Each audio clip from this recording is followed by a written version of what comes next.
இன்றைக்கி டே 5 lunch box recipe பார்க்க போகிறோங்க. கர்ட் ரைஸும் ஃபிஷ் ஃப்ரையும் தான் பண்ண போகிறோம். நேற்று லெமன் ரைஸும் ஃபிஷ் ஃப்ரையும் பண்ணோம். இன்றைக்கும் ஃபிஷ் ஃப்ரை தான். நேற்று நைட்டே ஃபிஷ்லாம் எடுத்து நல்லா வாஷ் பண்ணி மசாலா போட்டு மேக்னேட் பண்ணி வச்சிட்டாங்க. அதை எடுத்து நான் இன்றைக்கி ஃப்ரை பண்ணிடுறேன், அவ்வளோதான். அதுக்கப்புறம் வெஜிடபிள்ஸ் ஆட் பண்ணலான்னு ஒரு கேப்சிகம், ஒரு கேரட்டு, ஒரு பாதி அளவு மாங்காய், ஒரு குக்கும்பர், ஒரு கோஸ் பாதி அளவு எடுத்துக்கிட்டேங்க. இது எல்லாத்தையும் நல்லா குட்டியாக பொடிசாக நறுக்கிக்கலாம். நான் ஓரளவு பெருசாக தான் கட் பண்ணியிருக்கேன். நீங்கள் இது கூட பொடிசாக கட் பண்ணால் இன்னும் டேஸ்ட்டு நல்லா இருக்குங்க. கோஸ் அவ்வளோ தேவையில்லை. நான் எடுத்துருக்க இந்த அளவு நீங்கள் எடுத்துக்கோங்க. நான் ரொம்ப போட்டால் நல்லா இருக்காது. குக்கும்பர் பொடிச்சா ஃபுல்லாக ஆட் பண்ணிக்கோங்க. அப்புறம் இதுக்கு சாலட்டுக்கு தேவையான அளவு உப்பு, பெப்பர் எல்லாம் போட்டுக்கோங்க. இது கூடவே ஒரு பாதி லெமன் விதை எடுத்துகிட்டு பிழிஞ்சு விட்டுக்கோங்க. லெமன் சேர்க்கும்போது டேஸ்ட் இன்னும் நல்லா இருக்குங்க.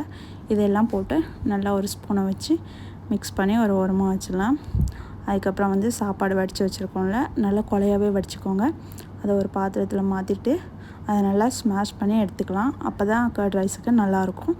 அப்புறம் ஒரு பவுலில் கர்டு போட்டு அந்த கர்டில் கட்டி கட்டியாக இருக்கும்ல, அதெல்லாம் போகிற அளவுக்கு நல்லா ஸ்பூனை வச்சு மிக்ஸ் பண்ணிக்கோங்க.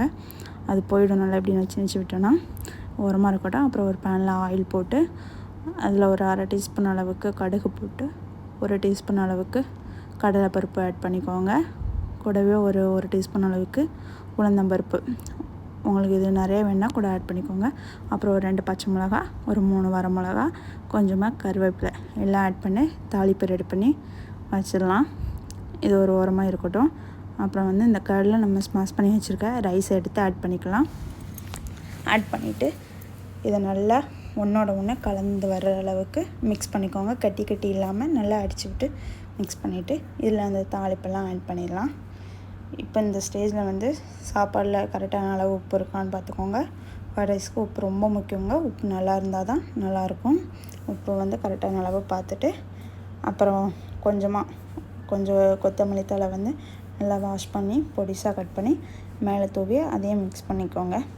அவ்வளோதாங்க, அருமையான கர்ட் ரைஸ் ரெடி ஆயிடுச்சு. இது சிம்பிளாக ஒரு ஊறுகாயோடு வச்சு சாப்பிட்டா கூட அவ்வளோ டேஸ்ட்டாக இருக்கும்.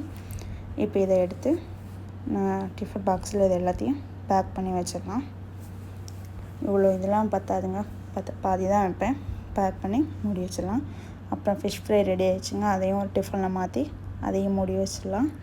அப்புறம் வெஜிடபிள் சாலட் ரெடி பண்ணி வச்சிருந்தோம்ல, அது தண்ணி விட்டு வந்திருக்கும். கொஞ்சம் அந்த கொக்குமரிலாம் தண்ணி இதாக இருக்கும்ல, அதனால் அதை ஓரமாக வச்சுட்டு அப்புறம் ஒரு டிஃபனில் மாற்றிக்கலாம். அதையும் பேக் பண்ணிட்டேங்க. எப்பவும் ஒரு ஃப்ரூட் வைப்பேன். அதுக்கு இன்றைக்கி மாதுளம்பழம் உரிச்சு வச்சுருக்கேன். அதையும் ஆட் பண்ணிவிட்டு எல்லா பாக்ஸையும் எடுத்து லஞ்ச் பேக்கில் அழகாக அடுக்கி வச்சுருங்க. கூடவே ஸ்பூனும் மறக்காமல் வச்சு விட்ருங்க. நான் அடிக்கடி ஸ்பூன் தாங்க மறப்பேன். இது மாதிரி வெரைட்டியான லஞ்ச் பாக்ஸ் ரெசிபி பார்க்குறதுக்கு நம்ம சேனலை மறக்காமல் சப்ஸ்கிரைப் பண்ணுங்கள். தேங்க்யூ.